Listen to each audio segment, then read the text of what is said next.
and return, 'cause it's time. And on Yahuah you must rely to be deceived. No more by the lies that surround you, but there is a people still think they're in the land of the free. Oh, my people, you're still in the land of your captivity. You're a chosen people. But do you really want to be free? Oh, gotta face your destiny. If you want to be free, face your destiny. Hello, you. See that on the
Praise Yahuah, Shalom, and welcome back to you all, family, to the family here on Fuse, the family on YouTube, and also to the family who may be joining us via Facebook Live. I want to say Shabbat Shalom to you all, and welcome back. It is indeed great to be here once again, and to be able to return to our study from the book of no, not right now, to the book of Mashali today. And so, welcome, family. Hallelujah. I'm going to we're picking back up now in the book of Mashali, chapter 7, and I'm going to be getting that back on the screen here momentarily. We're picking up in the book of Mashali, chapter 7, and so bear with me. Bear with me while I get that get that back on the screen.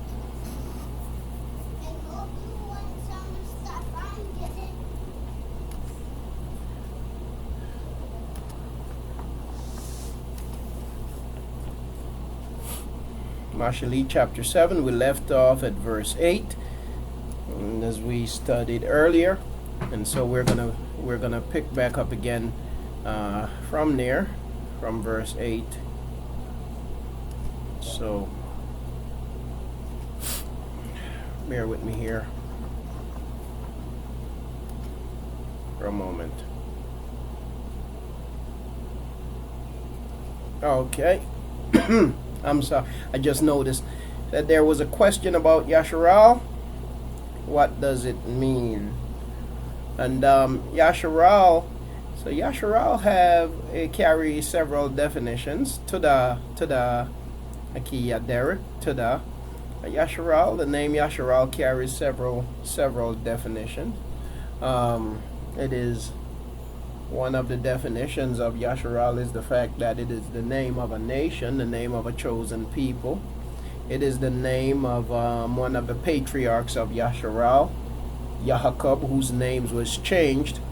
But the most primary definition of the name Yasharal came from where the name was given, and that was when Yahuah wrestled with Yahuah, and Yahuah overcame. Yahuah prevailed, and so he gave him the name Yasharal, which is to remind him and to remind us, and perhaps to remind everyone, that Yahuah always prevails. And so the name means Yahuah prevails. It also means Elohim rules, or Yahuah rules.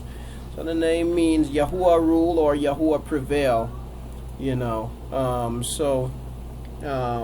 that is the most pronounced definition of the name. It carries with it definitions by extension. So an extended definition of Yasharal as it relates to the people is the fact that it's the name of a stiff-necked people. Yahuah said, that's why I named you Yasharal, because you're stiff-necked.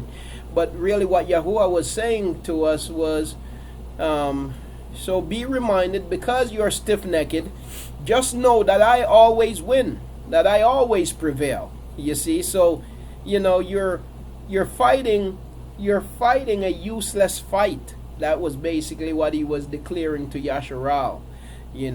But ultimately the definition of the name is Elohim prevails, or Yahuah prevails. We know that Yahuah is Elohim, that Elohim is Yahuah. The scriptures tells us that.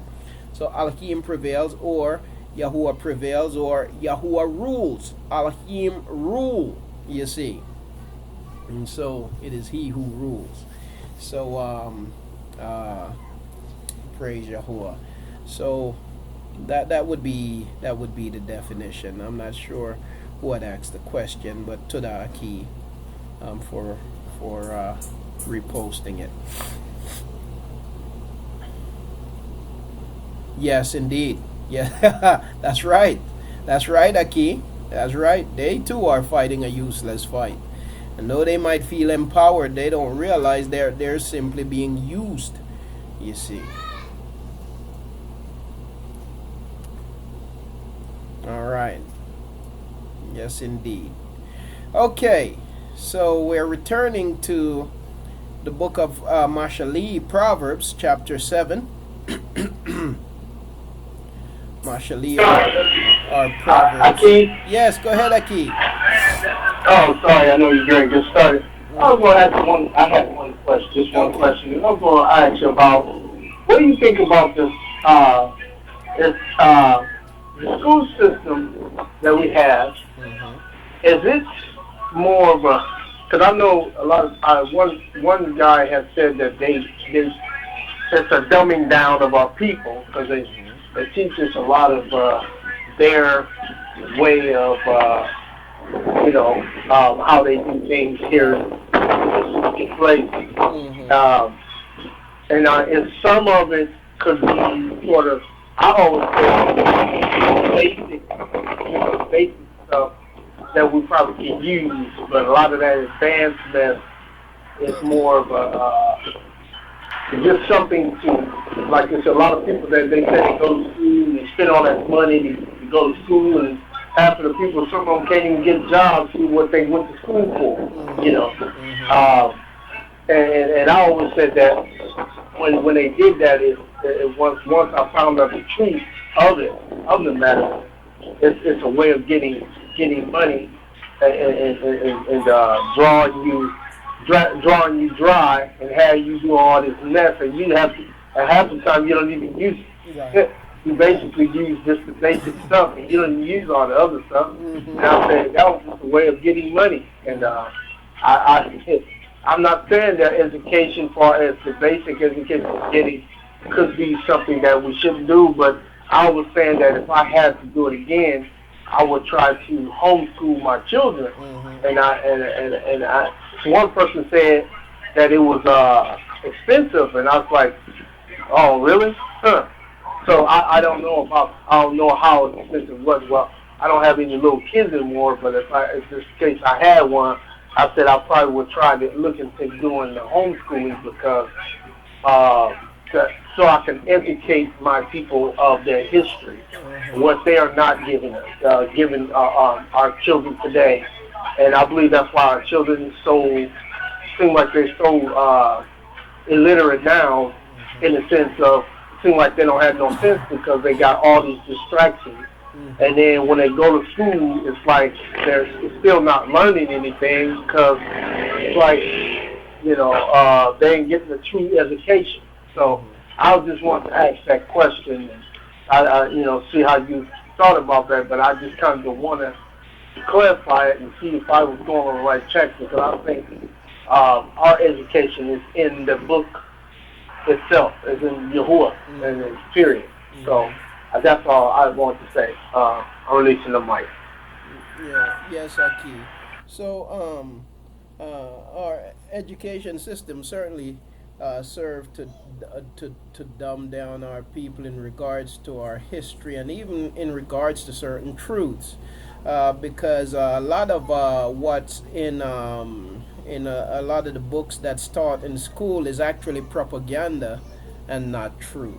There's an African proverb that says that the hunter will always be, I'm going to paraphrase it because I don't remember exactly how it goes, but the thrill of the hunt will always be on the side of the hunter as long as it is the hunter who is telling the story. This is basically using, if you can imagine a picture of a lion, somebody hunting a lion, and then they come back telling the story about them hunting the lion and how they had the lion running in fear of his life, and they had the lion trembling, right? And so the thrill of the hunt will always be on the side of the hunter as long as it is the hunter who tells the story. But let the lion tell the story and it will be something totally different, right? You'll find that the hunter probably peed himself a few times. So that's what it is with the education system. They develop a system that memorialize rapists, thugs, murderers, crooks. You name it. That was it. You see? Yes, they set up a system that memorialize people like that, but they don't call them that. They call them founding fathers, national heroes, and things like that. Yes, men of high esteem, prestige, and everything else, you name it. But if you should dive into the history of these people, then you find something different. By the way, since I'm talking about that, let me just go back to this again in the process here.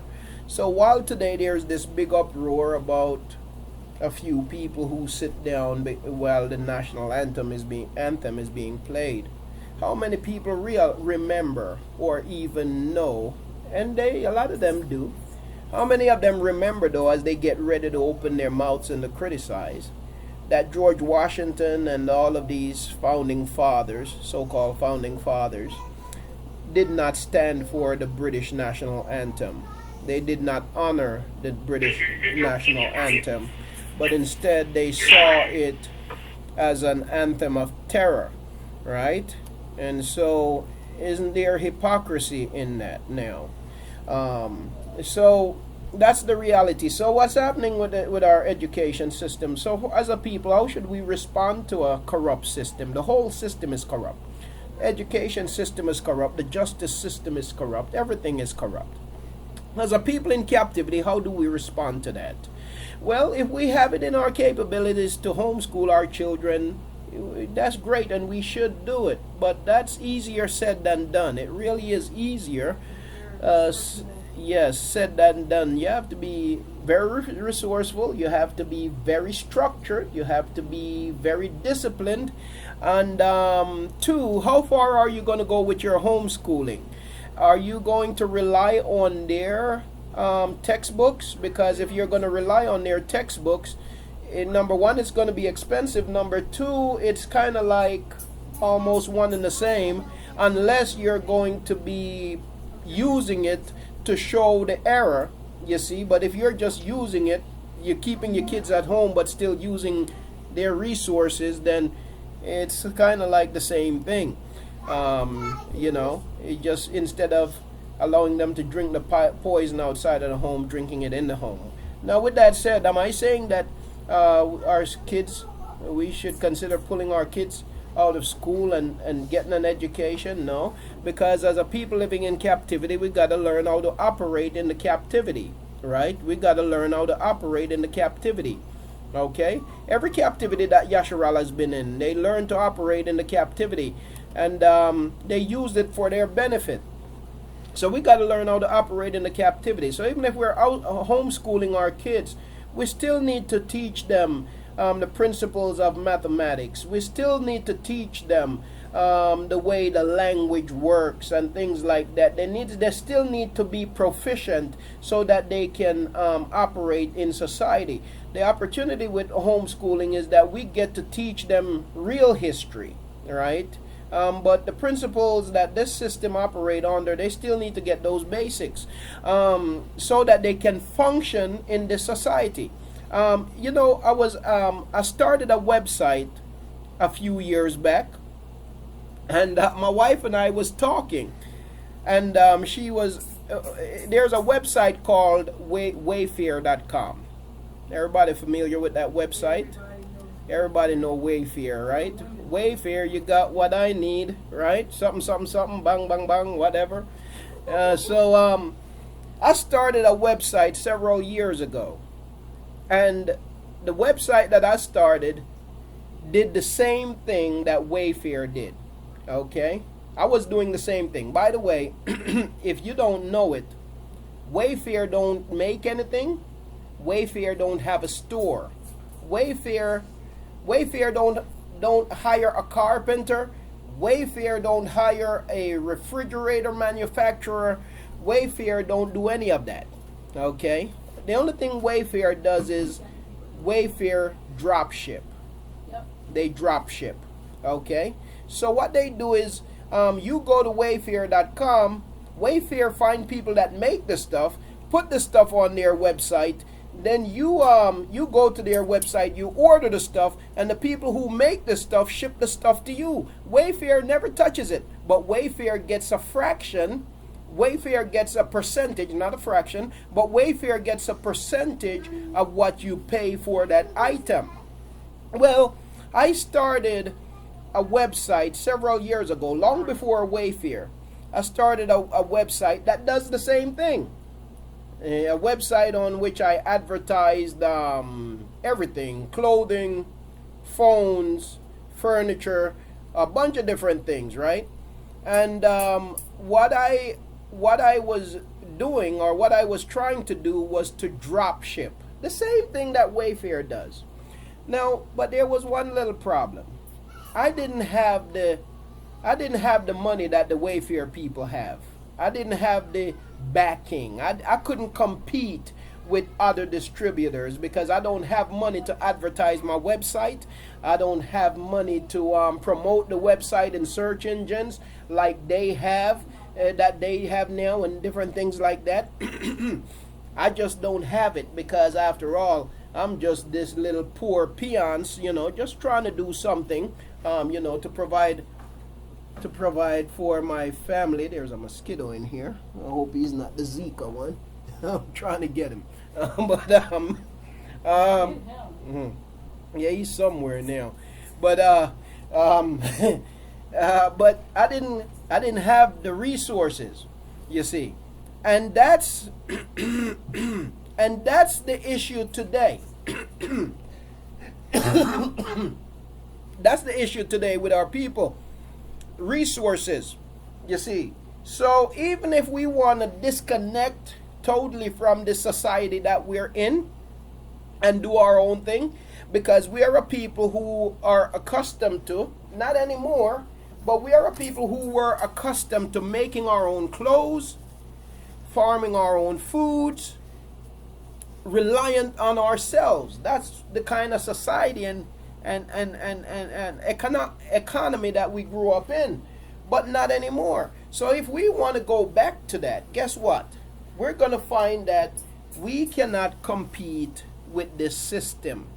We can't compete with this system. If we want to make our own shoes, be our own shoemaker, because we were our own shoemaker. We were our own tailors and seamstresses and so on.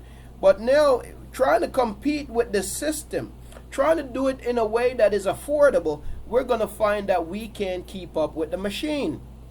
So we find ourselves in a place and in a situation where we, in as much as we may not want to, we are very reliant on this system. So what we have to do is we've got to seek how to function in the system. So we can't just say, okay, we're just going to toss out their educational system, you see, and we're going to do our own thing. Because what you will find is when you do your own thing, when you go out there, you can't compete to sustain yourself. You just won't be able to do it, not in the system. And then when you go out there to get a job, if you develop an educational system on your own, they're not going to recognize it, and therefore you can't find a job. So, yes, go ahead. Go ahead. You know, a lot of times when we go to colleges, we want to go to a college that is an accredited college. Same as when we go to a high school or elementary school. Okay? Yes. And also, if you want to homeschool your kids, it's doable. Mm-hmm. It is doable. Again, you have to be very resourceful. When we started our family child care center in our home, we were family child care providers. We had to buy, now we could get a curriculum from the state who I was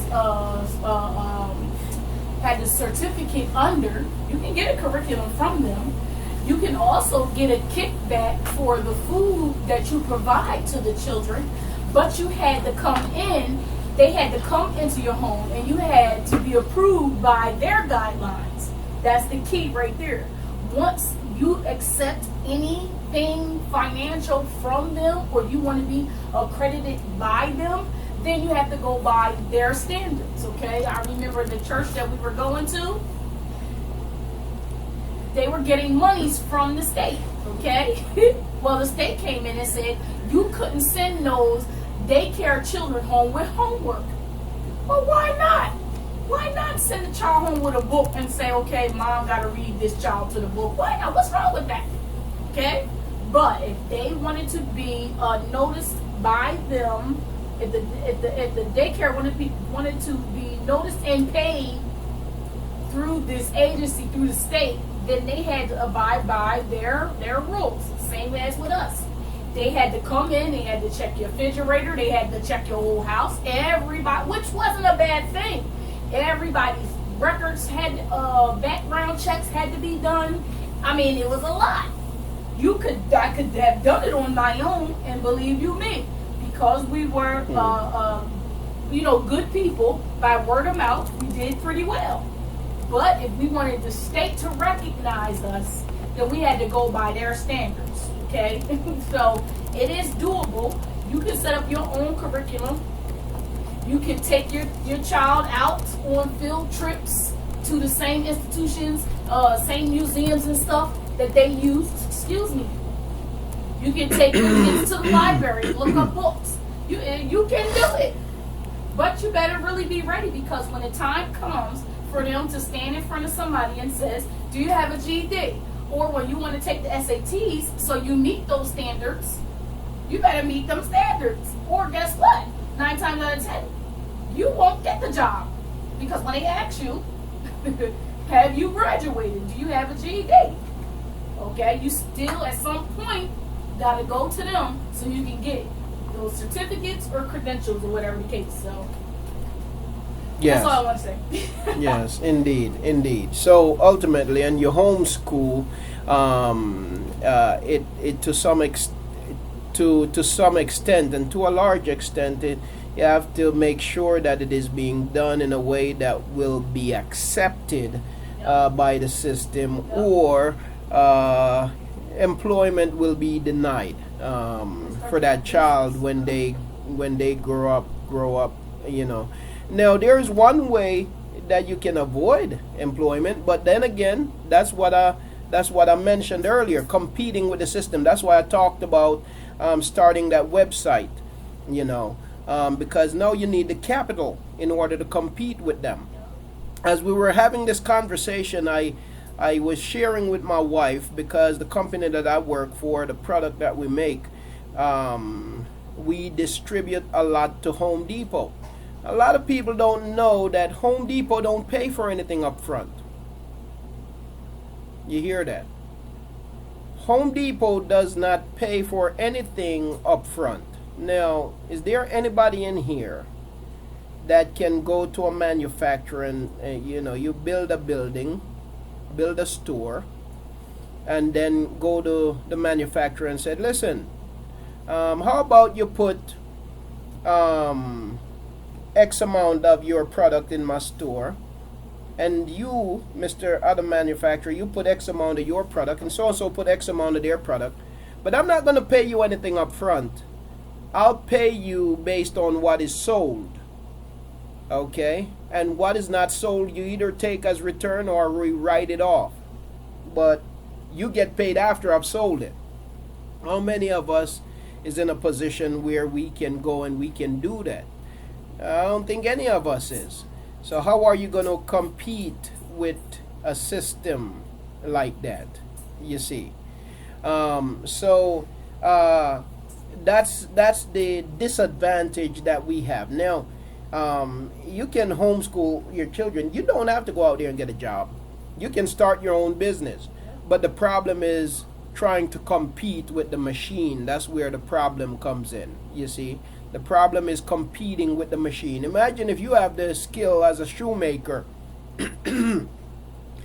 and you don't have the kind of machinery that these other stores utilize that sell shoes. The factories that they buy shoes from, they're spitting out 100 pairs of shoes per second probably. And it take you all a full day to make one pair of shoes. So now your price is going to have to reflect your time. And how do you compete with that machine? You see, so these are some of the things that that face our people. When it comes to trying to be self-sufficient and self-sustaining, it can be quite challenging. Now, I believe it can be done, but you know how it's going to be done?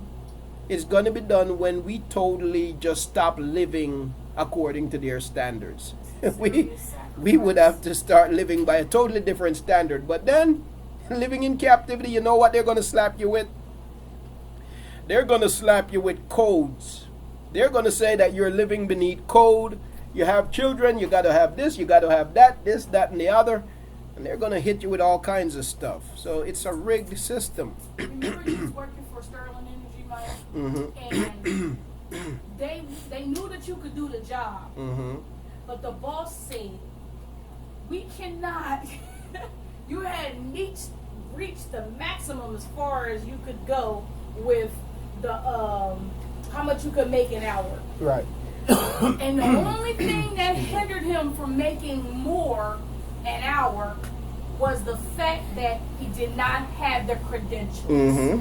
They could not say. They couldn't justify it on their books. Justify it on their books why we are paying someone who does not have the credentials to hold this type of job. That's what I don't have the degree. I didn't have the degree. There you go. That's what credentials is, the degree. But that's what the union does. Well, the you know what? Come along and say, nope, they ain't got the papers for this work. How many contractors you got on site? Nope, you ain't got enough. Nope, hire our people. Yeah. That's what they do. Yeah, I look at credentials slightly different. Credentials comes from credence, and so I look at credence as my ability to do the job, not what the paper actually says. Because a lot of people with the paper can't do the job. Some people with the paper ain't never had no hands-on experience to do the job. Right. I'm gonna be quiet now. I'm talking. Yes, and that is a fact, indeed. All right. Well, yeah. So that's my take on the educational system, Aki. But so we as a people, we have to use the system. In the state that we're in, we've got to use the system to our advantage. Yes, Aki. I just said $2 for that clarification. You know what Akut was saying, Ashal was saying that makes a lot of sense. I know we have this, they let us do it, but it's still got to be acquired to their systematic setup. So yeah, so I figure that we still probably have to kind of be within. I feel that it was, I believe we have to have some kind of, before we can live in here, because if not, we won't survive in here. So I don't think Yahuah want us to be totally turn it all away so we won't survive. I don't think that's wisdom anyway. But we just must know the separation between Yahuah and the wicked, and to survive in this place, little things that we have to, Yes. We have to do. So I just say to God for that. Praise Yahuah. Praise Yahuah. And for your thoughts there also, Aki. Yes, indeed. It wasn't created for us to succeed at all. Not at all. Not at all. All right. So now, the book of, turning our attention now to the book of Mashali Proverbs, going back to where we left off earlier. I'm going to pick up reading now in verse 8. Passing through the street near her corner. And by the way, let me back up a little bit to verse 6. Again, we're looking at the subject of the strange woman, harlotry, or whoring, idolatry, all of that. For at the window of my house I looked through my lattice, this is that strange woman, and I saw among the simple, I perceived among the youths, I prey on the youth, a young man lacking heart, lacking wisdom, heart being empty, passing through the street near her corner, and he went the way to her house. In the twilight, in the evening, in the black and dark night, and look, a woman met him, dressed like a whore with a hidden heart. She was boisterous and stubborn. Her feet did not stay at her own house. She was boisterous and stubborn. It is not, when you see a boisterous woman, You should come under there for he done plugged. yes, come from under there. A loud woman, when you see a loud woman, you got to stay away from her. When you see a loud woman, and even a loud man for that matter, loud woman, loud man, boisterous, stubborn, no good. You see, no good. It says that this woman, she had a hidden heart. You see, she had something, she had ulterior motives. You see, some people pursue relationships, but they pursue them with ulterior motive. Their motives are not pure. You see, some people are in relationships for what they can get out of the relationship. Some people are in relationships just because they need a roof over their head. Some people are in relationship for all kinds of reasons. Bottom line is their motives aren't pure. She was boisterous and stubborn. Her feet did not stay at her own house. Now in the street, now in the square, and at every corner she lurks. She lurks.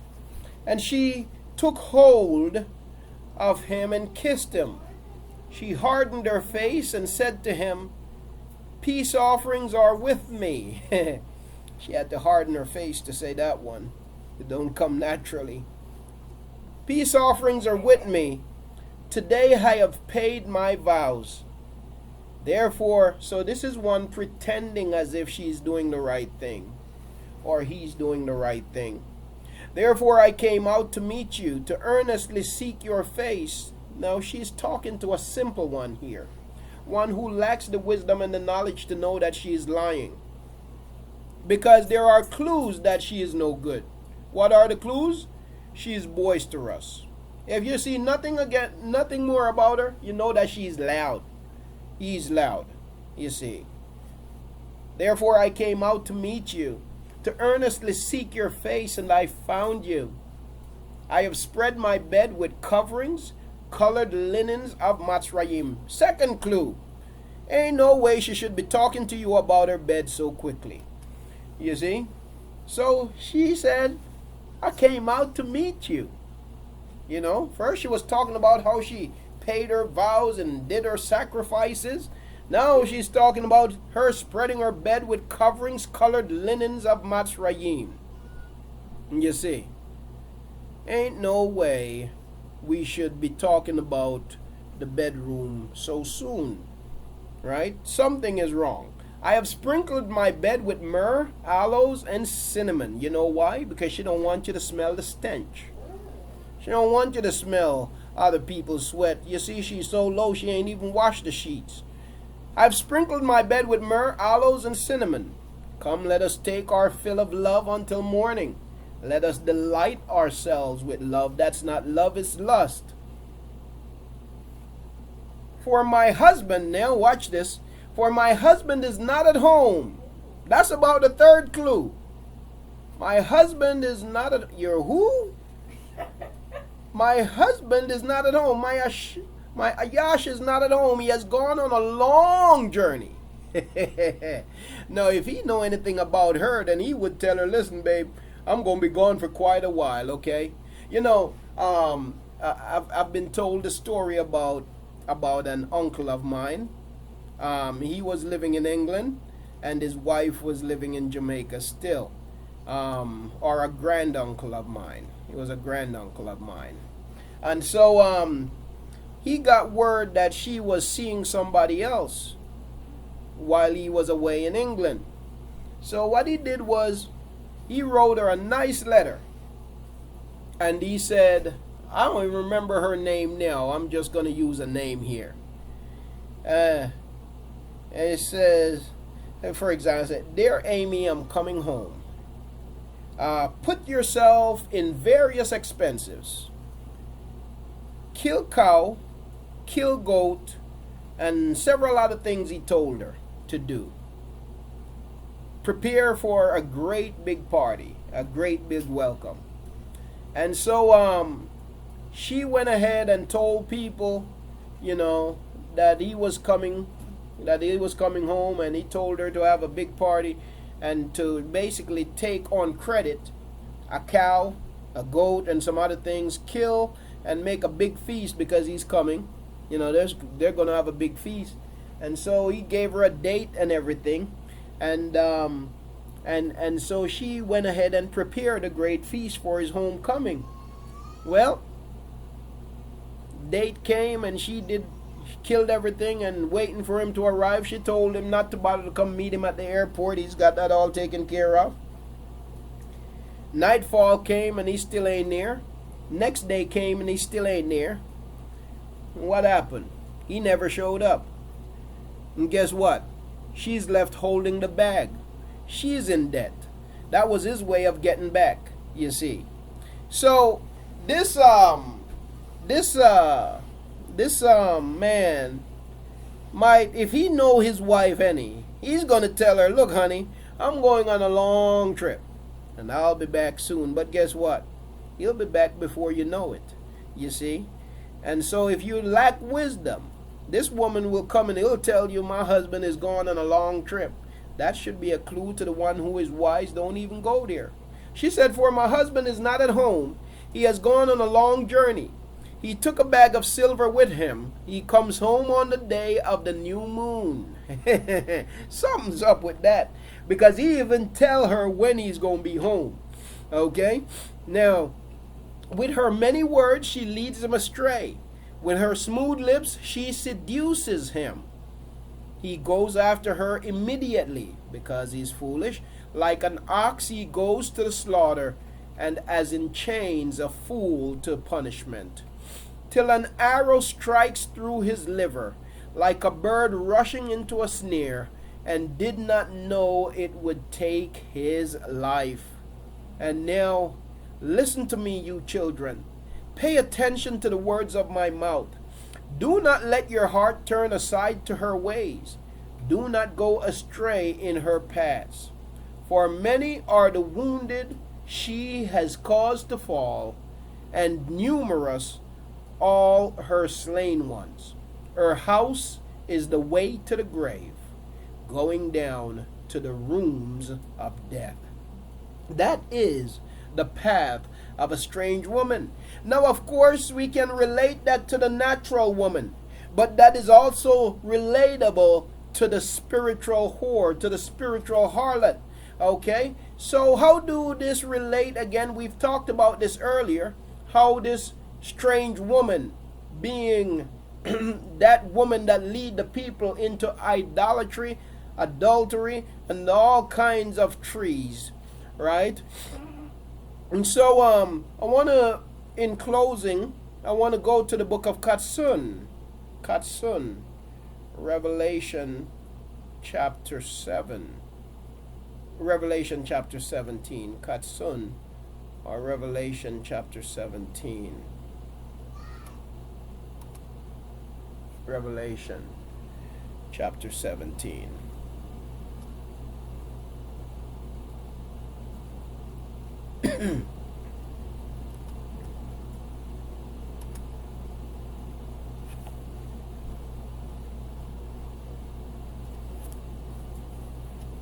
Revelation chapter 17, it reads, "And one of the seven messengers who had the seven bowls came and spoke with me, saying to me, Come, I shall show you the judgment of the great whore sitting on many waters." Okay, the great whore sitting on many waters. That is Kirk. That is the church. And of course, the head of whom is the Catholic Church. But that is Kirk. And I trust that we all know about Kirk. Everybody here knows about Kirk. That the word church is actually Kirk. It comes from the word Kirk. The word church is not a description of the people of Yahusha, not a description of the assembly of Yahusha, but it is actually the name of a pagan deity, right? Okay. So she sits on many waters. Now you think about the mother of Christianity. The mother of Christianity is the Catholic Church. That's the mother of Christianity. In this time that we live in this dispensation, so to speak.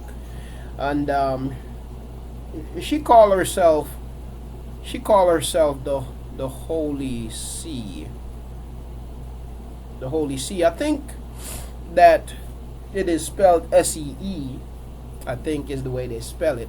But they also depict themselves as their throne being on many waters, or many nations, having influence over many nations. And they certainly have.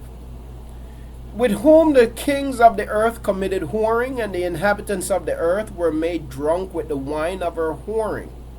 When you study Kirk, you will see how this very much come alive. Because Kirk was a female deity that mixed a bowl, had a cup in her hand, and she would mix these potions, and she would give it to her to those she has enticed to drink, and it would turn them into swines, and it would cause them to do perform homosexual acts and different things like that.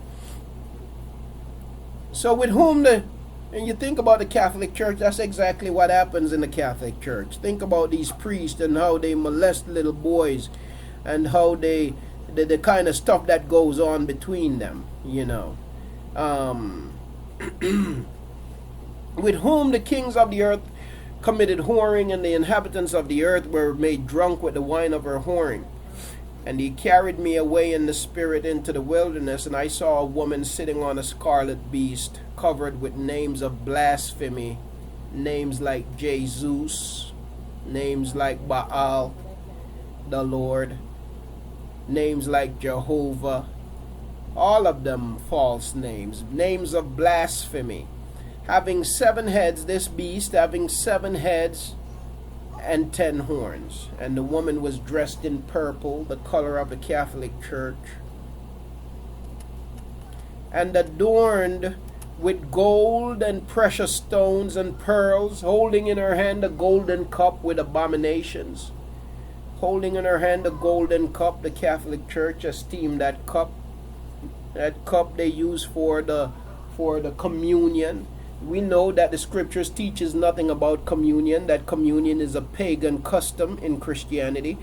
The scriptures does not teach about communion. Yahuah does not expect for his people to participate in communion. The only thing Yahuah gave to us is Passover. He didn't give us communion, right? Yahuah gave us Passover. He didn't give us communion. You see, communion is a pagan feast. Okay. And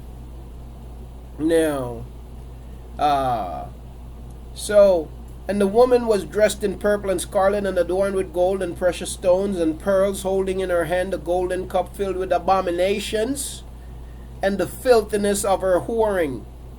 And up on her forehead a name written, a secret, Babal the Great, the mother of the whores and of the abominations of the earth. Now, if she is the mother of whores, if she is the mother of harlots, that means she has daughters, right? She is the mother of harlots, she is the mother of whores, that means she has daughters. You see, who are her daughters? Her daughters are denominations, Christian denominations. I hear another Christian group say, well, that don't include me. We're going to get to them in a second. Christian denominations.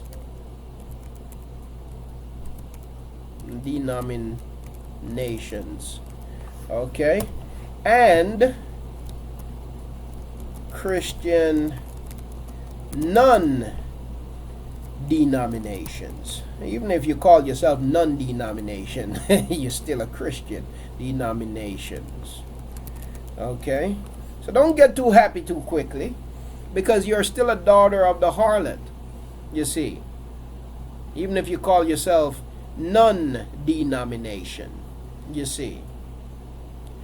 And so, there is the definition of Babal: confusion by mixing. Confusion by mixing what? Confusion by mixing truth with error. Confusion by mixing what is set apart with what is pagan. What is common, you see. And so, he says, he calls her the mother. And up on her forehead a name written, a secret, Babal the Great, the mother of the whores and the abominations of the earth. And I saw the woman drunk with the blood of the set apart ones. And that certainly is Christianity. Because Christianity have always and continue to slaughter the people of Yahuah. Going back to the time of the Greeks and the Romans, they have always been drunk with the blood of the set apart ones, and that continues. And I saw the woman drunk with the blood of the set apart ones and with the blood of the witnesses of Yahusha. And having seen her, I marveled, greatly marveled.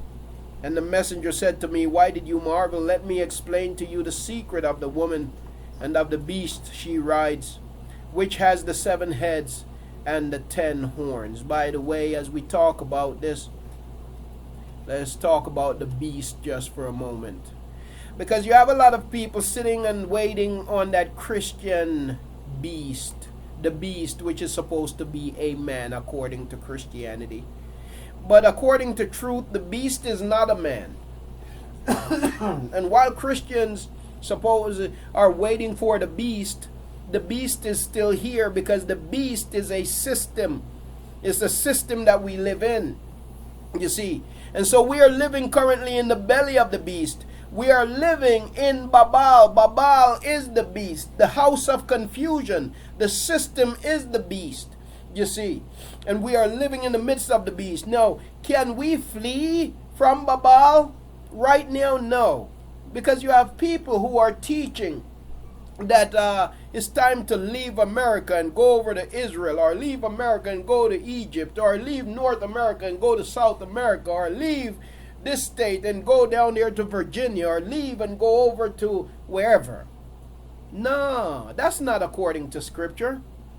You see? Because the beast is global. The beast is a global system. You see, you're just running all over the beast. That's right, Akut. Running all over the beast. You can't outrun him. You see? You can't outrun the beast. The beast goes all over the place. And Akut al-Yashba. You see? The beast influences everywhere. You see? We're like fish in a bowl. Absolutely, Akut. You can't outrun the beast. You see, and so this doctrine that you see people telling you, sell everything and go here, sell everything and go there, or come live with me. And listen, I know of a group of people in where they at? In Tennessee, I think. And they claim that they no longer live in Babylon because they went and bought some land in the woods, and they're living among the trees. They no longer live in Babylon. That's insanity. That's not according to truth. You see. It's not according to truth. Yes. Yeah. There it is. You see. Yeah. You know, at least the person who's telling you to leave America, maybe that can make a little bit more sense. But how can you still even be here and say you're no longer living in Babylon because you're living on a piece of land out in the woods somewhere? That makes no sense. You see. So the beast is a system. That's what the beast is. The beast is with us, family. The beast has been with us. Okay? The beast has been with us. You see. Wait now. Watch this. Watch this. Because you see, things are more real than we realize. Things are more real than we realize. Yeah. Ours will run to Petra. Yeah. The Christian doctrine. You know? Listen. Okay. The beast has always been a system. Okay? So when Nebuchadnezzar, the king of ancient Babylon, when his emperor ruled the world, what did they do? They set up a certain means of worship. Right? When Nebuchadnezzar ruled the world, they set up a certain means of worship. And the beast always erects an image. Right? So we have the image of the beast. So what did Nebuchadnezzar do? Nebuchadnezzar erected an image, and he made a decree that everyone must bow down to the image of the beast. And if you don't bow down to the image of the beast, you will be thrown into the fiery furnace. In other words, you will be thrown into the fiery furnace. But in other words, let's put that another way. In other words, you're going to see great persecution, even persecution unto death. You know, today the beast have its system of worship. As a matter of fact, Babel is the house of confusion. It's a house of mixing, right? And so when you're living in the heart of the beast, when you're living in the belly of the beast, you can worship many ways. The beast believe in polytheism. There are many ways of worship. And everybody worship in every way. Okay? There are many means of worship. You worship Jesus. You worship football. You see, when, for example, Kaepernick decide not to stand in worship, not to stand in worship and in honor of the hymn, of the national hymn, when he decide to disrespect the worship, what they say? Throw him in the fire. We're going to strip him of his current position. We're going to give him a demotion. What happened? He's no longer the starting quarterback. Pretty soon he won't be anything at all as far as they're concerned. You see? Okay. So they have their system of worship, and you dare not disrespect their system of worship. You see? You dare not disrespect their system of worship. That's right. No one can be sovereign in captivity. That's right. You see. Now, yes, indeed. So, you see, the beast that you saw was, watch this now. So, and I saw the woman drunk with blood of the set apart ones and with the blood of the witnesses of Yahusha, and having seen her, I marveled greatly marveled. The messenger said to me, why did you marvel? Let me explain to you the secret of the woman and of the beast she rides. So the woman is church, Kirk. The beast she rides is the system, which has the 7 heads and the 10 horns. The beast that you saw was and is not, and is about to come up out of the pit of the deep and goes to destruction. So the beast you saw was and is not. Christianity as we know it today was and is not. What does that mean? Because there was a time when Christianity, like other emperors of the world, Christianity, the Christian emperor was actually a ruling emperor of the world. It is no longer a world power. In other words, there was a time when Christianity, when the church was a world power, world emperor. Like they ruled the world. Just like you have other emperors who rule the world, there was a time when the church was an emperor that ruled the world. There was a time, the Roman emperor, that's right. And they ruled the world. But what happened to them? That emperor fell. That emperor fell. It collapsed. That's why it says that it was and is not. Okay, watch this. The beast that you saw was and is not. The emperor, the beast, the system was and is not. And is about to come up out of the pit of the deep. Excuse me. And goes to destruction. And so, the last hurrah of the beast, because the beast has been resurrected in these superpowers today, America and England, they're just an extension now, the resurrected beast.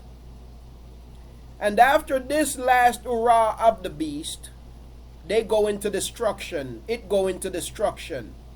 And those dwelling on the earth whose names are not written in the book of life from the foundation of the world shall marvel when they see the beast that was and is not and yet is. Here is the mind having wisdom. The 7 heads are 7 mountains on which the woman sits. It's interesting. 7 mountains on which the woman sits. You know that another thing they call Rome, right? What's another name they call Rome? They call Rome the city of 7 hills, right? The city that sits on 7 hills. Anybody ever heard that? They call Rome the city on 7 hills. That's interesting. Yes, that's what Rome is called, the city on 7 hills. The city on 7 hills. Okay? So here is the mind having wisdom. The 7 heads are the 7 mountains on which the woman sits. Mountains also represents kingdoms. And there are 7 kings. 5 have fallen. And he's just simply repeating the vision of Daniel here, which the vision of Daniel covers emperors over a span of time. 5 have fallen and 1 is, and the other has not yet come. And when he comes, he has to remain a little while. Okay, so when that last one comes, he has to remain a little while. I believe that's where we are right now. The one that seemed like it would never end because it has outlived the lifespan of all of the others before it. And so because it has outlived the lifespan of all of the other kingdoms before it, then people are going to think that this one will live forever. But no, this one will not live forever, though it will live longer than the rest. And the 10 horns which you saw are 10 kings. Who have, did I jump ahead any? Let's see. And the beast that was and is not is himself also the 8th and is of the 7 and goes to destruction. So he comes out of the 7. And the 10 horns which you saw are 10 kings who have not yet received a reign, but receive authority as kings with the beast for 1 hour. When we study the scriptures, we have to keep in mind that the scripture speaks of, it's speaking to a person right then, but it's also pointing to future things, especially here in the book of Katsun. So Yahuah was speaking to Yahukanan, and at the time that he was speaking to Yahukanan, these 10 kings that he spoke of had not yet come into being, right? But they would come later. And the 10 horns which you saw are 10 kings who have not yet received a reign, but receive authority as kings with the beast for 1 hour. So these 10 would come later, and probably have been one of the 10 kingdoms. Perhaps might be the United Nations. Who knows? I don't know for sure exactly how that, which 10 kings it speaks of in particular. They have one mind, and they shall give their power and authority to the beast. They shall fight with the Lamb, and the Lamb shall overcome them. For he is sovereign of masters, right? He is King of kings and sovereign of sovereigns. And those with him are called and chosen and trustworthy. So he's going to defeat these kings. He's going to defeat these kingdoms. And he said to me, the waters which you saw, where the whore sits, are peoples, nations, and crowds and nations and tongues, people of different languages. And the 10 horns which you saw on the beast, these shall hate. They're going to turn against the whore. You see, these that were once her friend, they're going to turn against the whore. Microphone open somewhere there, family. If you could check your mics for me. They're going to turn against the harlot. You see, even though they were so close, they're going to turn against the harlot. You see. So, and the 10 horns which you saw on the beast, we see that happening now. Look at this, family. There was a time throughout history when no matter what the church did, they would not be prosecuted. Ain't that right? There was a time throughout history when no matter what the church did, they would not be prosecuted. But what do we see happening, starting to happen? We see now where before they would get away with raping little boys and little girls and all of the wicked things that they have done. We see where they got away with going into countries and killing millions of people. Yes, the church did that. Go into countries and kill millions of people. You see, they would go into countries and they would kill millions of people. The church did that. They did that just as recently. Listen, the crusade is like far history, and they did that with the crusades. But let's fast forward for a little bit. You know, a lot of people don't know what happened in Rwanda. Rwanda took place in 1994. Rwanda happened in 1994, right? Rwanda. We're all familiar with Rwanda, right? Let me put Rwanda. Rwanda, an African nation. Bill Clinton was president when Rwanda happened. Okay? And in Rwanda, 1 million people were slaughtered in 100 days. Can you imagine that? 1 million people being hacked to death by machetes and being shot to death by their neighbors. 1 million people being slaughtered in just 100 days. 1 million people being slaughtered in just 100 days. Yes? The Utsi and the Tutsi, whatever. You know how they came up with those names? Yep, they're people of Yasharal according to history. Yep. You know how they came up with those names though?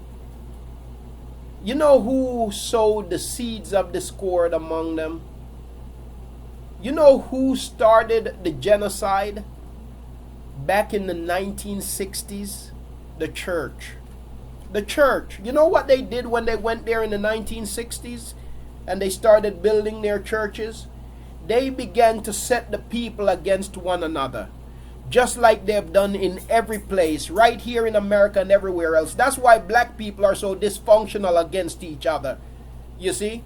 That's why we take the side of the oppressor every time to fight against our own people, to critique our own people. Don't criticize the oppressor. We find it easier to critique our own. You see? What they did was in the 1960s when they went there to Rwanda, calling themselves being missionaries, what they did was they literally took out rulers, took out measuring tapes, and began to measure the people's noses. And to say to the people, see that one? His nose is wider than yours, so you are better than him. You see that one? His skin is darker than yours, so you are better than that one. And they began to do that to highlight differences between peoples, and then peoples became separated based on these differences and begin to call themselves by different names and titles.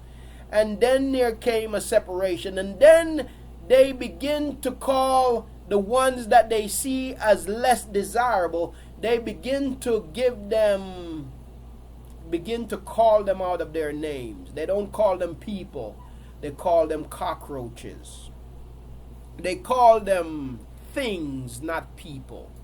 Because the first step in destroying a people is that you've got to dehumanize them. Because you've got to justify your actions so that when you go to slaughter them, you don't feel as if you're killing people.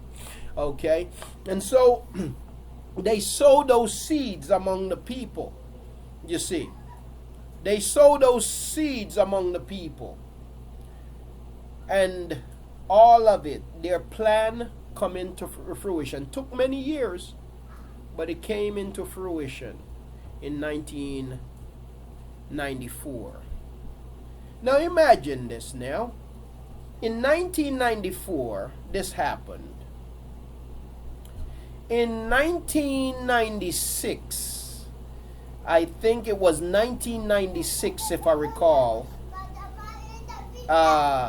In 1996 they had this war over there in the Balkans.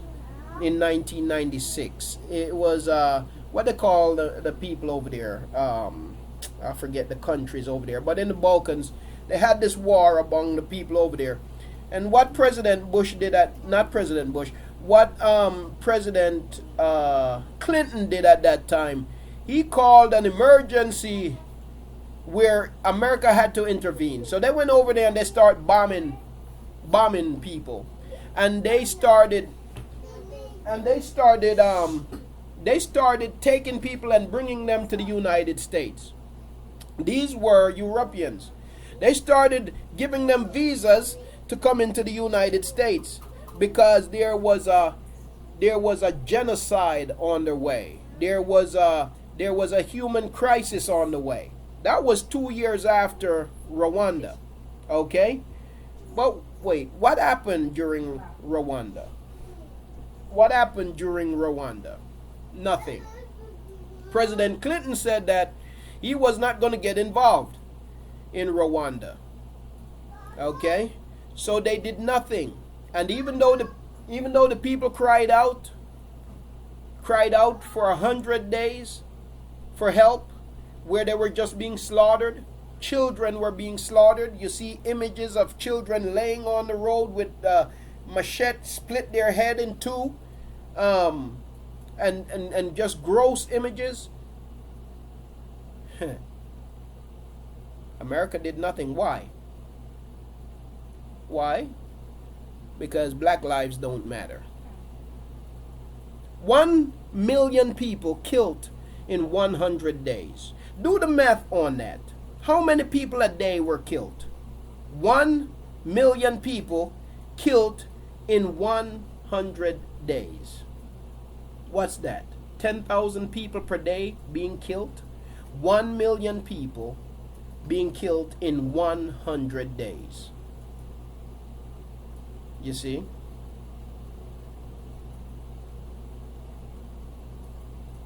But who started it? The church. The church started it. And in case you don't know, family, the people of Rwanda are actually people of Yahuah. Today they identify themselves as Christians, but they're not Christians. They've been duped and bamboozled, just like we have been duped and bamboozled. You see. Oh no, not the Afghan Civil War, Aki. It was I'm trying to remember the name of the people now. They're from this region. Oh boy, I can't remember the name of the place right now. Not Afghanistan. More north into Europe. Can't remember them right now. When it comes to me, the Czech Republic. The Czech Republic. You remember that what's the name they had, and Clinton was sending planes to bomb there for quite a while. Yeah, the Czech Republic is what it was. Czechoslovakia. That happened around 1996, 2 years after Rwanda. But not even, family, in Czechoslovakia, I don't know if 1,000 people lost their lives. Bosnia, that's it. Bosnia, right. I don't know if 1,000 people lost their lives or 2,000 people. I don't know if 1,000 of them lost their lives, but it was declared to be a human crisis, a humanitarian crisis. While in Rwanda, 1 million people lost their lives in 100 days, and it was never declared to be a humanitarian crisis. You see, quite something to think about. Quite something to think about. How could that be? You know, yes, and some of those people in Bosnia, you had the Muslims fighting against the Christians or slash gypsies. Okay, so they went to rescue the Christians from the Muslims in Czechoslovakia, in Bosnia. You see. So, but it was declared quickly a humanitarian crisis, with perhaps not even 1,000 people losing their lives. But 1 million people were slaughtered in 100 days because of what Christianity started, because of what Christianity sowed. And it was never declared as a humanitarian crisis. Akeem? Yes, Akeem. Yeah, if I'm not mistaken, then the Arabs or the Muslims, did they have this in slavery also? Oh yes, absolutely, Akeem. Absolutely. The Arab slavery, the Arab slave trade was very real and still continued to this day in some parts of Africa. And the Arabs were very brutal toward us and towards others that they enslave. The reason why you don't see more black people in Arab lands is because they killed them. You know, they weren't so much concerned with how much the slave cost because they weren't paying for none. They were just kidnapping them for the most part, and they were very brutal, and still is very brutal. A lot of people don't realize that Arabs, which are fake Arabs today, you have the fake Jews and you have fake Arabs today. Those light-skinned Arabs that you see today are not real Arabs, and they're the most hateful of things. Arab means black. Original true Arabs are black people. Those aren't Arabs. They're not real. They come from the Caucasus Mountains also, you see. Yes, indeed. True Arabs are almost so dark they're almost purple. You see. They glisten in the sunlight. Yes. Indeed. Yes, indeed. Yep, that's what they did. Yeah, so that is absolutely so, Aki. Yeah, but the blood. Aki, sorry. And also they did the same thing the Christians did. The slave masters, when they enforced their religion upon our people, they did the same thing, didn't they? Yeah, yes, they did. Now, it's interesting because Islam did not start out by enforcing, among their tribes they did. But they took it national after Christianity first took it national, because Christianity was the first religion to go in and try to in a global way force their belief upon other people, force people by the sword to become Christians. So Christianity did that to the Muslims. Let me say not Arabs, but to the Muslims, which include Arabs and non-Arabs who are Muslims. They go in and force by the sword the people to become Christians, and then the Arabs in return started doing it to them. But it was the Christians who started it with the Crusades. Yes, it was certainly all about genocide. Absolutely. Yes. Yeah, so Islam rose to fight against the Crusades. Absolutely. So that's what these people have done. They're filled drunk with the blood of the set apart ones, right? So it says in verse 16, and the 10 horns which you saw on the beast, these shall hate the whore, and lay her waste and naked, and eat her flesh, and burn her with fire. So today we're starting to see that they're turning on her some. You see, where priests who would at one time get away with all kinds of stuff, rape and murder and everything else that they did, now we're beginning to see some charges being brought against them. That's because the very kings that supported her and she support is beginning to turn against her, you see. For Elohim did give it into their hearts to do his mind, to be of one mind, and to give their reign to the beast, until the words of Elohim shall be accomplished. You see, so as Yahuah's word is accomplished, we're going to see that these kings are going to turn against her, and basically what's going to happen? They're going to destroy themselves and destroy each other. And the woman whom you saw is that great city, having sovereignty, rulership over the kings of the earth. That's the woman whom you saw. Who is she? Christianity, Kirk, the church. All right?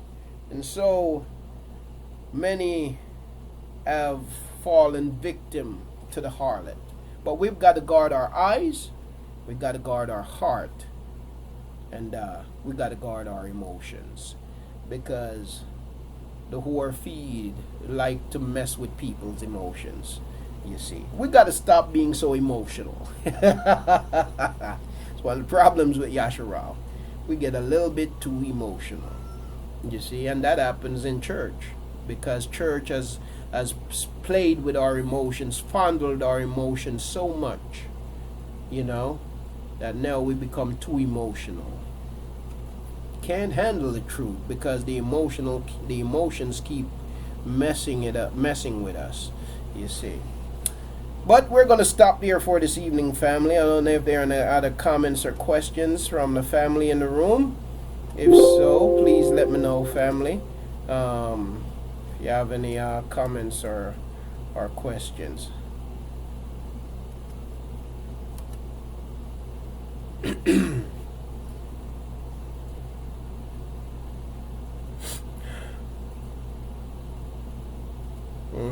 Yes, indeed, that's true. Without China, the U.S. economy would collapse. Yes, that's a fact. I heard Donald Trump said something this week, and yeah, you know, a lot of times people talk and they don't realize how intricate things are. But I did hear Donald Trump, and I'm not saying this in defense of nobody, but I heard him said something this week. He said that he was talking about Hillary Clinton. I'm not defending Hillary Clinton, but I heard him say, I see your flag there, Key Willie. I heard him say this week, he was saying that under Hillary Clinton, North Korea have test fired 5 nuclear warheads successfully, which was not true because 4 of them were test fired while George Bush was president. But what he said was that if he was president, that wouldn't happen. And a lot of people might hear Donald Trump say that and say, yeah, that's right and that's true. But the fact of the matter is, it's really not that simple, because Donald Trump or nobody can mess with North Korea without first getting China on their side. Okay? That's what a lot of people don't realize. China is a powerful nation, and that's a fact. And China has made it clear that you're not going to come over here messing with North Korea. You see? And China has good reason for that. This is a game. This is a chess game, and people don't realize that this whole world government thing is a chess game. It's in China's interest to defend North Korea, and our people need to understand this also. We steady fighting down each other. We got to understand the importance. Even you look at Yasharal as a nation, even when Yasharal functioned as a nation, Yasharal had the greatest Alahim at their back. And at the same time, there were certain diplomatic alliances that Yahuah allowed Yasharal to establish. Not for Yasharal to do as the other nations do, but certain diplomatic alliances, so that they wouldn't have to continually be in an ever-continual war. Okay, so certain diplomatic alliances were allowed. Many people don't understand that. Now, it's in China's interest to defend North Korea, because China don't trust America, and with good reason. You think that America is friends with China because it really wants to be friends with China? No. Wait, what is China? What kind of state is China? What do they call China? What do they call China? A communist state. A communist state. And what is America?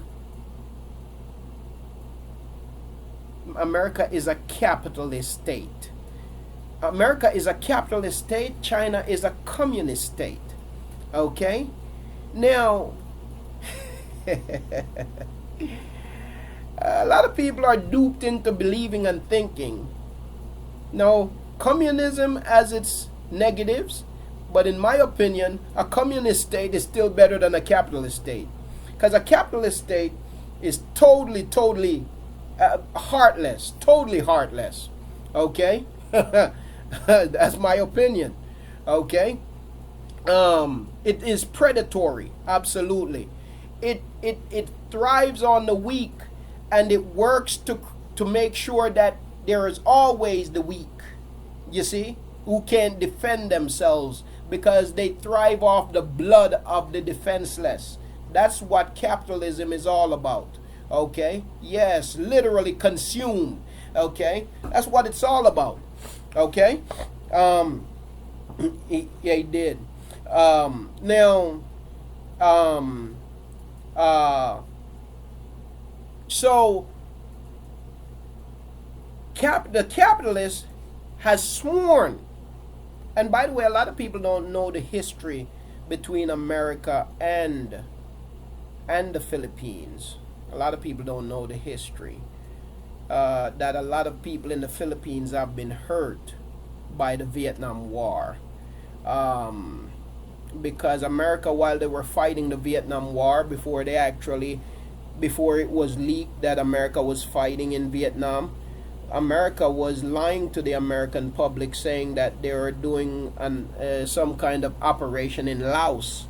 Laos is in the Philippines, and they were planting bombs in that place, and innocent people were dying. You know, they were doing all kinds of stuff. A lot of people got hurt through that. So there's a bitter history there. That's why that president, I don't know if anybody saw that video where he was criticizing America for killing black people, killing unarmed black people. But there's a lot of history between that a lot of Americans still don't know. Okay, a lot of Americans still don't know the history. So when he's talking out of a sense of agitation and anger based on what have been done to his people. You see, that's why he's talking the way he's talking. You see, now, so a lot have been done there, but capitalism is a system that was developed by bankers. Capitalism is a system developed by bankers, not the government. Capitalism was not developed by the government. You didn't have a president who came along and developed something called capitalism. Okay? Capitalism was developed by bankers. Why? To control world governments. Before capitalism was instituted, the definition of capitalism is the existence of central banks around the world. The definition of capitalism is the existence of central banks around the world. So this is what the capitalists did. They invented capitalism is a system invented by banks to control governments and the military. When governments go to war, capitalist government go to war, you know who send them to war? Two things send them to war. Two things send them to war. Corporations and religion. Only two things send them to war. Corporations and religion. That's the only two things send them to war. The capitalists believe that they have a mandate from, whether it be Yahweh or whether they say God or whatever they say, but they have a mandate to rule the world. And they set up central banks around the world. And they manipulate the economy. You see, before the system of capitalism, the government did not control the economy. And today, the government still does not control the economy. It appears that way. But the people who control the economy is not the government. It's central banks. And central banks are not a part of the government. They name them federal banks, but there is nothing federal about them, because the federal government does not control them. You see, it's not a part of it. So it's a whole misleading thing. You see, it's a whole misleading concept. At the root of it is evil, pure evil. At the root of it. That's all it is. You see? That's all it is. So China opposes capitalism. China absolutely and totally opposes capitalism. Cuba opposed capitalism. Russia opposed capitalism. Now the only reason why, so they managed to sabotage Cuba's government. You know who else opposed capitalism? Haiti opposed capitalism. But Haiti couldn't hold out against them. They sabotaged Haiti's government. They sabotaged the people of Haiti. Have them paying for stuff they shouldn't be paying for. You see. Totally raped the people, raped the nation. Done great disservice to the people.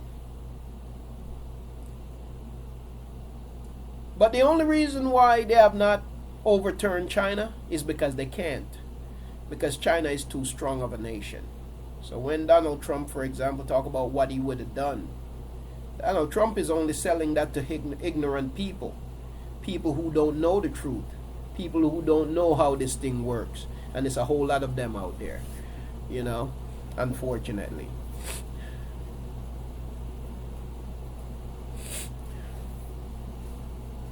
Yep, and they owe them too much money.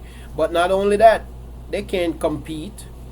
We like to boast about being the strongest military.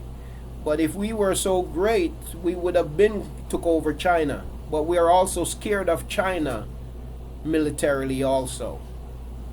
Because China ain't playing. You see, China went over there by Vietnam and those places and took land and said, this is ours. And nobody can do anything about it. You see. It's not as easy as some might make it seem. And it's just the reality of it. You see.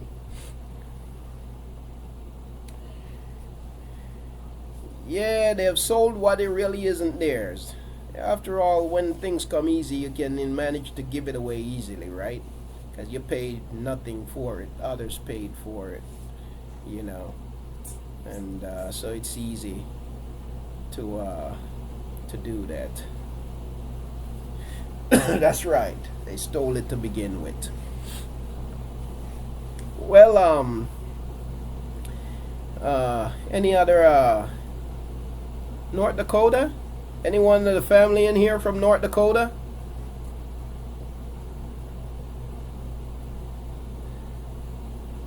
You're all the way in the Dakotas, Aki? Oh, no. I didn't see that. Oh, no, didn't see that. Oh, yes, I did see that. I forgot that's where it was. Yes, I did see that. Yes.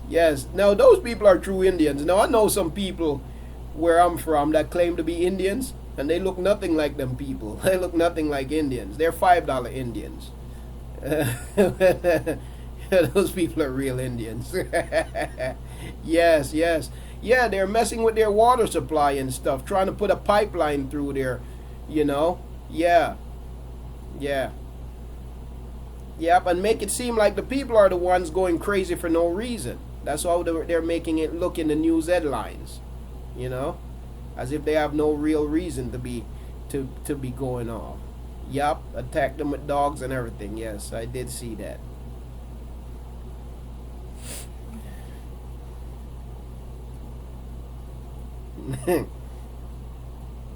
Oh, of course, us, right? Yep. Yes, indeed. Yeah. Of course, us. All right. Yes. Aki? Yes, go ahead, Aki. Yeah, Dr. Long. Glad you said that, because I'll be trying to get everybody to see that I keep on saying that I just want you to see if you can clarify it. A lot of brothers have been saying about all these different tribes. They have that little, what you call that little thing about where the tribe's at and who they are. Mm-hmm. And they say what they say, the natives. Yeah. They call the native is part of us, and they say all that. but I believe that a lot of our people mixed in. Yes. But they want to just claim the people, that's who they are. Right. You know, that's the such and such tribe, that's the car, they the Mexicans, and all these different things. Right. And I've been hearing that a lot. And and my other question is this. No, I ain't gonna say question. I say comment. Yes. When we are the stuff we're going through now, a lot of our brothers is promoting. I said of them looking into the fact of wicked, injustice, and truth. They looking at it as a color, and they get mad at the whole entire, just the whole matter of it. Say, for instance, the Caucasians today, European period, they get mad at all of them. When they say, "Oh, man, these white people are this," but they don't want to take no responsibility for our people and what they do. Yes. And what I found out in the scripture when I read it, Yahuah is talking, when he's talking about wicked, he's meaning wicked period. He's talking about Yahusha being wicked as well. And a lot of our people just that's why I said earlier when we're so conditioned that we think now that we finding out that how they're mistreating us. A lot of us seen it, but starting to really kind of stand up for it. They want to just hate them all, instead of them looking at it and saying, "Oh, all these." The way you can hear it, the way they talk. Oh, the white people this, the white people that, the white people that. I said, well, who are you preferring to? Are you preferring to the ones that are actually doing it and are wicked? Or are you leveling all of them as being that way? Because according to the scripture, Yahuah is going to have a remnant of Yahusha. So that tells you that all Yahusha is not going to turn to him, and they're going to be wicked with those people, like the guy that you call that chief, that coon chief. Yes. He's a prime example of that. Yes. That he's rocking with the wicked, Yes. So that's why I was like, yo, you can't. I said, the way you're talking like them. Yeah. I said that I know Yahuah said he gonna repay him, but we are not to be like the heathen. He said. So that means that when we operate, we're not to operate like them. Yes. And the way you're talking just like them. And he didn't really like what I said on that. So that's where when we speak in truth, when we expose and then we correct, that's when we get the backlash. Like, oh, they're going to start calling me what they call them, house niggers. And I said, I don't even use that word, nigger, really, because I tell you the truth, that's a derogatory term. Even black is the same. It's the same thing, but I know we have to still be identified when we talk to some of the people that have a lack of understanding. Yes, we got to say black or so-called black. But the word nigger, I don't like that word. When I studied it and found out really, I said, whoever made the word nigger, you already know who made the word nigger. And then the word nigger, whoever made that, what makes them think that the root of that word is taken away? Right. You ain't taking it away because you're actually still saying what they say. All you did is added another letter to it. Right. Switched the letter around, but the root of it is still there. Right. So I said once you go to the root, you look at it and say, oh, I really can't take that away. Because I'm still calling you what I'm calling you. It's just, we think it's, a lot of, like I said, our brothers that are lacking understanding, that's what they're gonna say, But I just want to throw that out there. I just say Shabbat Shalom to everyone. I'm gonna release the mic. Yes, to the key. Concerning the Indians, when I first started seeking out truth, I was under the false impression also that that the Indians, at least some of the tribes, were a part of Yasharal. You know what, Aki Willie? I forgot Aki Willie been waiting.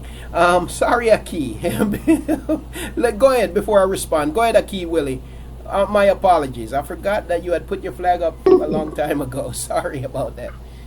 Oh no, it's fine, Aki, because you're going on about some good stuff anyway. But yes, but good lesson, of course. But when you did come across the whole 1 cup communion thing, that kind of did throw me, because I was like, wow, I didn't know that was something that was I guess wasn't a regular practice. So Yeah. I guess my question is, what in the world was Shaul talking about in 1 Corinthians 11 and 24, Mm-hmm. and what was going on in Yahuah chapter 26 and 26? Because I really didn't know about the whole 1 cup communion thing. Mm-hmm. Well, I was taught that you need to do this, and if you take it unworthily, then you're worthy of damnation and stuff like that. So I wasn't really sure about it. So I just had to question that whole thing, because Mm-hmm. it's new when I hear it. So, Got you. and that's all I want to know. Yes, Aki. So No problem at all. I'm glad you asked that question because it's a very important question. Because a lot of people don't realize what Shahul is talking about. Christianity have used it, twisted that to create something called communion. Shahul was not talking about communion. Shahul was actually talking about the Passover. And what Shahul was talking about, some other people then try to use that out of misunderstanding. They also try to use that in Corinthians to say that, see, it's okay to keep the feast wherever. So they come to an understanding that Shahul was talking about Passover, but then they try to use it as justification, saying that we can keep the feast wherever. And that wasn't true also. Because when Shahul was talking to Yasharal at that time, he was basically, they were already of the understanding, and they were already doing this practice where they would travel to Jerusalem at the time of the feast. And that's why you see in the book of Acts, where Shahul was also involved, where you see in chapter 1, where the people would come to Jerusalem for the feasts. You see, they would come to Jerusalem at the appointed times and for the feast. And so what Shahul was talking about was the Passover, not communion, not something called communion. It is the Christians that twist that and even put it forward in a way that it seemed like there's something talking about some kind of communion. Communion is not spoken of in Scripture, you see. So that's Christianity having its way with the word of Yahuah. And so what Shahul was actually talking about was the Passover feast, about not taking it in an unworthy manner, going back to what Yahuah stated in the book of Shamot, you see, that you need to be right. Did you say something to me? Oh, that you need to be cleansed in order to partake, you see. And so and now in Yahuah chapter 26, this is again not communion, but this is the Passover, where Yahusha was actually keeping the Passover. Now, what's interesting about this here also is that Yahusha was keeping the Passover a day before the Passover would be kept. As we study the scriptures, we find that. And so he was doing the Passover in accordance with how Masha kept the Passover in Matzrayim, which was on the 14th day, at the beginning of the 14th day, whereas the remembrance is now to be started at the beginning of the 15th day. So Yahusha kept it the way Masha kept it in Matzrayim, and in so doing fulfilled the prophecy pointed to him, and in so doing also fulfilled the remembrance, because he was killed at the beginning of the at the ending of the 14th day, as they would be slaughtering the lamb for the remembrance, which was to begin at the beginning of the 15th day. So that's what these two passages speak of, Aki. And if I If I didn't make that clear enough as I explained, let me know. But that's what Yahuah was talking about, the Passover, not something called communion. It is the church that took that and twisted and presented in such a way to support their false doctrine on communion.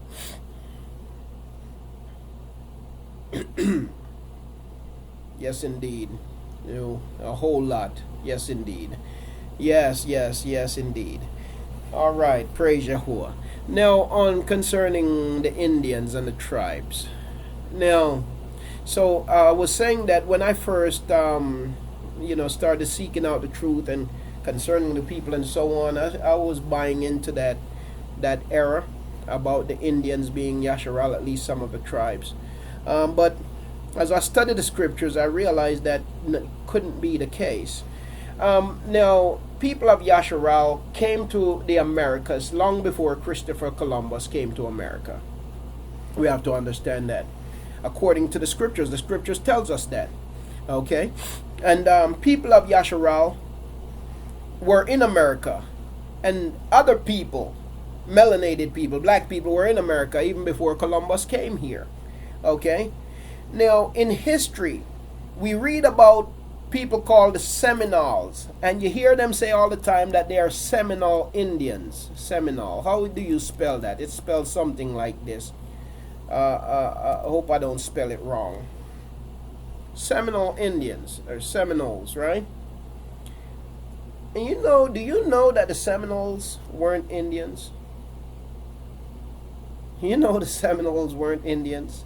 That the word Seminole doesn't mean it's speaking about a black people who settled with the Indians.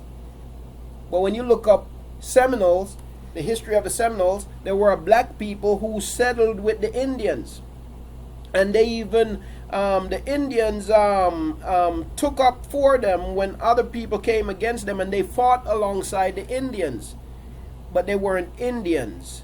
Yes, it meant runaway slaves, right? But they tell us that they're Indians. Yeah, they talk about Seminole Indians. They're not Seminole Indians. The word Seminole means runaway slave. That's what it means. Okay? Things like this have messed us up, messed up our understanding. But there's something else too. I'm not sure who they are. Aki. I'm not sure who they are. The Taino. Yeah, I'm not sure. Aki Franklin said that they're Arawak people, same people as people who settled in Jamaica. They were Arawaks, so maybe I know more about them than I think I do. Yes, so they would be the same people who settled in Jamaica also. That when the English and the Spaniard came, they killed all of them. The Spaniards.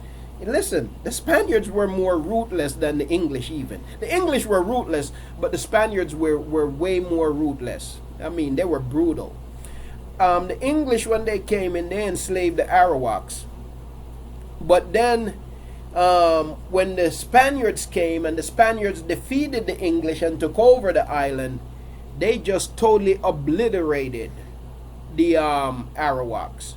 So today, there is not a single Arawak Indian left on the island of Jamaica.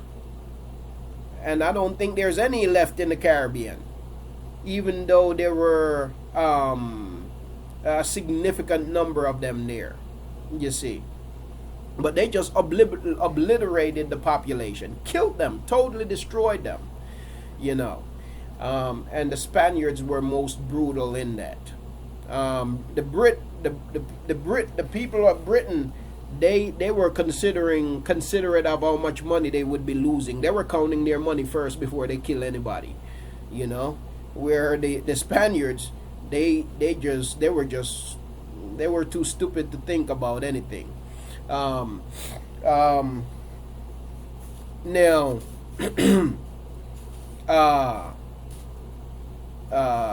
yes, very, very racist. Yes, very racist.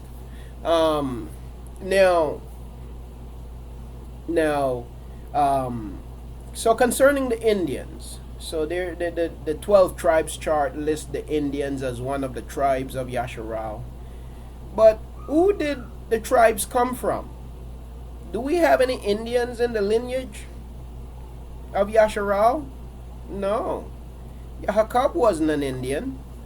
We don't have any Indians in the lineage. You see? So how did that happen? It just didn't happen. You see? Yasharal is a nation, and any mixing of the nation only came from their captivity. But they're not a nation of a bunch of different natives, you see. On any mixing, any other people in the nation came from, for example, when they were in Matzrayim, and people of Matzrayim came out of Matzrayim with them. So that's the only mixing in the nation. But we don't see the nation of the 12 tribes. We don't see that kind of mixing within the tribes somehow, you see. So my studies of the scripture have caused me to look back, and I created a video on YouTube. It's still on YouTube. I leave it there for conversation and also for the awakening of people. But I have a video on YouTube. It's, what is it called? It's called oh boy, I don't remember what it's called, but it's clips from a television show called Hell on Wheels. And I just put the clips together because in that show they show you black people to be the people of Yasharal, you know, but it also kind of purport that idea indirectly of the Indians indirectly, you know. And I use that clip to the clips from that show to highlight that, but there was error in that, and since then I've realized the error, my error in that, you know.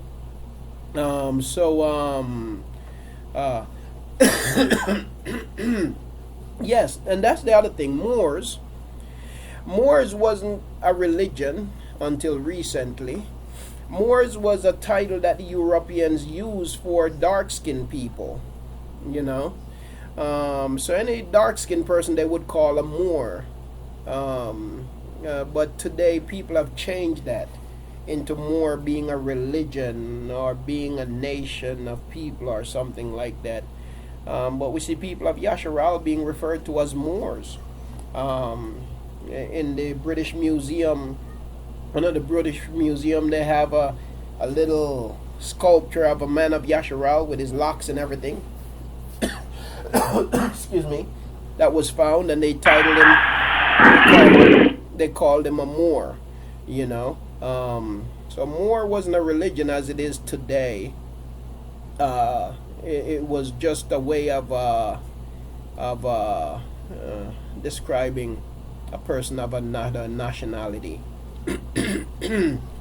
or complexion. Aki? Yes, Aki.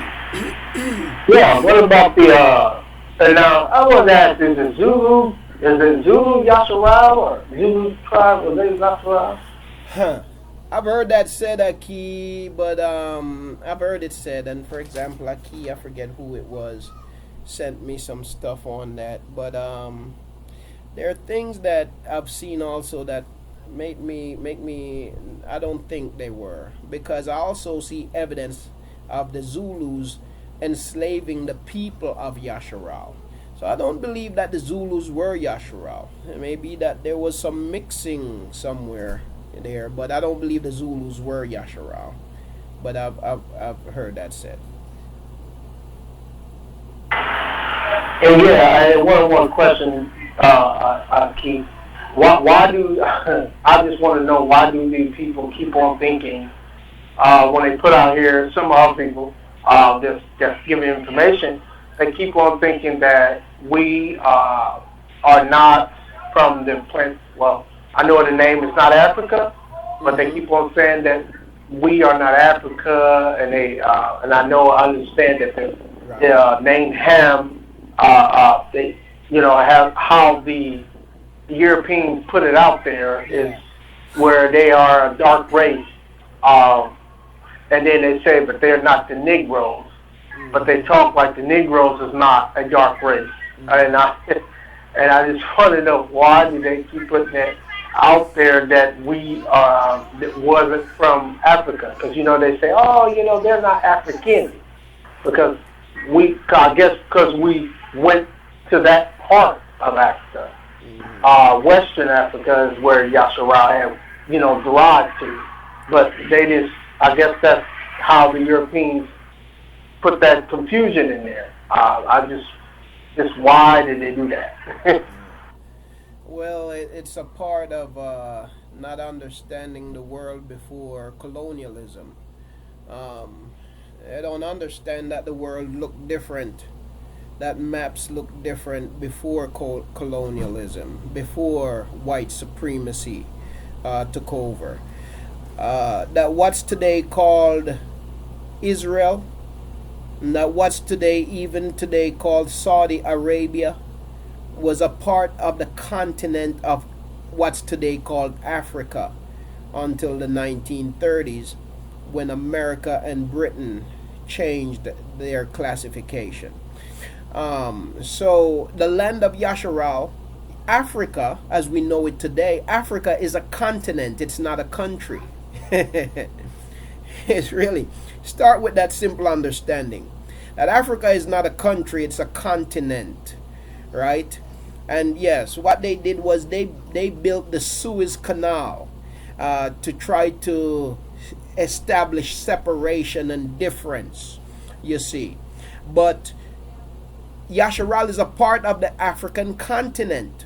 Bottom line, period. Yasharal is a part of the African continent. It has been historically and continues to be.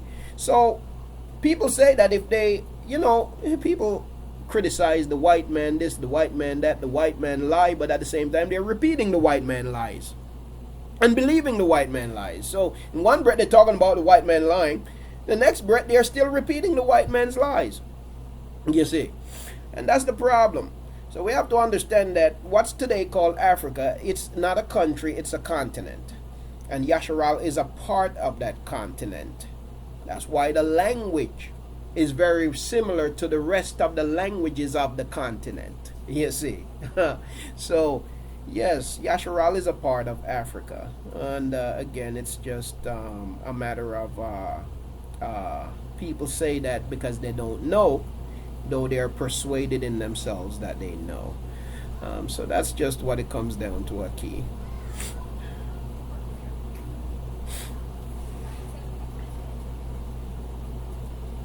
Tuda for that link, a key, concerning the Moors. Tuda, Aki. Praise Yahuah, key. And again, Tuda for bringing up a very important question. All right. Yes, indeed. The people of Yasharal. You have many dark-skinned people around the world, you see. So dark skin in itself don't define the people of the scriptures. Even for example in what's his name dictionary. Yeah, Arabs are black also. There are many black people around the world. Many black people around the world. I'd say 90% of the world is black. Only 10% of the world is white. You see. You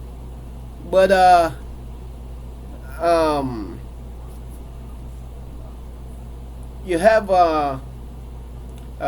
what I was gonna say, I forget what I was gonna say there. It slipped my mind. I forget what it was I was gonna make mention of. Something I was gonna say and I forget what it is. Oh, in Billy Graham's dictionary, he make a distinction between the people of Ham and the people of Yasharal. Because when he give the definition for Ham, he goes as far as to say not the Negroes, right? that they're not of the line of Ham. You see? So the people who are referred to as the Negroes are not of the lineage of Ham, even according to Billy Graham, you know, as he defined who Ham is, you know. Yes, indeed, black is a majority, absolutely. You know, so Keith, where do you find that this dictionary? Is it online or do you have to purchase it? no, you have to purchase it, and it's a certain volume. I forget which one it is now, but I'll have to look it up again. Aki. Okay, $2. Great job.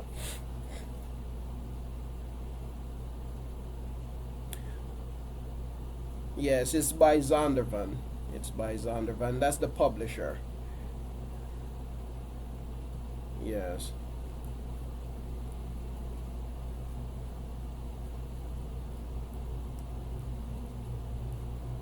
Yes.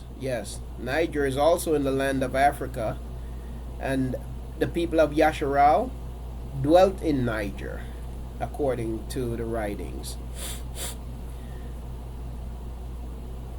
Guess what? What's the other one that they invaded the other day and killed them? Libya is also in Africa, and the people of Yasharal settled in Libya, and so many other places. You see, and you still have. What's amazing is throughout all of that, you know, they never showed any black people in Libya, but yet there are a lot of black people in Libya. You see, they wouldn't put them on TV. The only thing they finally showed at the end, they showed some of the black people who were fighting on Gaddafi's side. They showed them laying tied up and dead. That's the only thing they showed. You see, but Libya is also a place where Yasharal inhabited. You see, yes. So Africa is a continent with 47 countries. Africa is not a country. So when they call you African American, they're calling you nothing. They're calling you a person from nowhere, because there ain't no way you as an individual can belong to a whole continent without any specifics.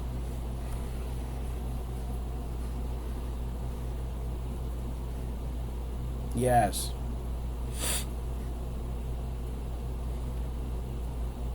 All right. Well, yes, indeed. Well, family, it has been a delight, and all of the, yes, indeed, mineral rich, and all that, quite beneficial, right? It's been a baraka, and I want to say to that to you, all of you, for your patience, family. I truly give Yahuah praise, honor, and esteem for you and for making this fellowship possible. May He continue to barak and to strengthen us. Also, I think what I'm going to do for tomorrow evening, normally we would meet for Foundational Facts Fellowship. I think I want to make sure I get some more rest in before I go back to work. So I think I'm going to cancel Foundational Facts Fellowship for tomorrow evening, family, so that I can recuperate a little bit. Yahuah willing, look forward to seeing you, if not on Facebook or through some other communications. Do look forward to seeing you all again this coming Shabbat. Tuda, Akut, Amunah, Tuda. Praise Yahuah. Praise Father. Praise Yahuah. Akeem? Yes, go ahead, Akeem. You're having faith fellowship tomorrow? Fellowship tomorrow? No, I Foundational Fact? Yeah, I was just saying that we're gonna I'm gonna cancel that for tomorrow evening, so I can rest a little bit, try to recuperate before going back to. Okay, understandable. Yes, Toda. Yes, praise Yahuah. Aki, what's your I don't have my pen nearby. If we put up if we type in Yaderek, Yaderek will find it. Aki. Toda, Aku, Toda Mashbaka, Toda. Okay. Derek Thompson. Okay, Aki. Okay. Derek Thompson. Okay. Got you. Oh, wow. You're all the way in Stromberg, Germany. Wow. Would never think so. Amazing. Praise Yahuah, Aki. Praise Yahuah. Toda my Aki Franklin, Toda Rabbah. Praise Yahuah. All right, we're going to close out here in prayer. And again, family, look forward to talking to y'all soon. And ginger tea, yes. Toda. Praise Yahuah. Abba Yahuah, we thank and praise you for this opportunity to fellowship in your name and in your word. We thank you for gathering us together from wherever scattered. We thank you, Yahuah, for your continued favor upon your people, the fact that you continue to awaken us and to draw us to yourself. We say, Toda Rabbah, Yahuah, for your goodness, for your kindness, for your great favor. May you continue to have your way in us. May you continue to mold us and to shape us into being more like you, Father. I pray that you would be with us, watch over us, and keep us protected as we enter now into a new day and a new week. Pray, Yahuah, that your favor would be upon your people, that you would continue to heal and to restore us. I pray, Yahuah, that you would continue to strengthen us and to teach us according to your word. And so we give you thanks. And we say, Toda, for your many great kindness. Barak every household represented here today. I pray, Yahuah, that your Barakah would continually be upon your people in their coming in and in their going out. And I pray that the awakening among Yasharal would continue. Do this, we pray. In Yahusha's name. Amen. Hallelujah. Praise Yahuah. Praise Father. Praise Yahuah. Akut Jeanette. Praise Yahuah. And Amen, family. Well, may Yahuah barak you and keep you. May Yahuah lift up his face upon you and show favor unto you. May Yahuah cause his presence to shine upon you and to give you his shalom. May the name of Yahuah be upon you. Hallelujah. Love and appreciate you all, Mashbaka, and do look forward to seeing you all soon. Shalom.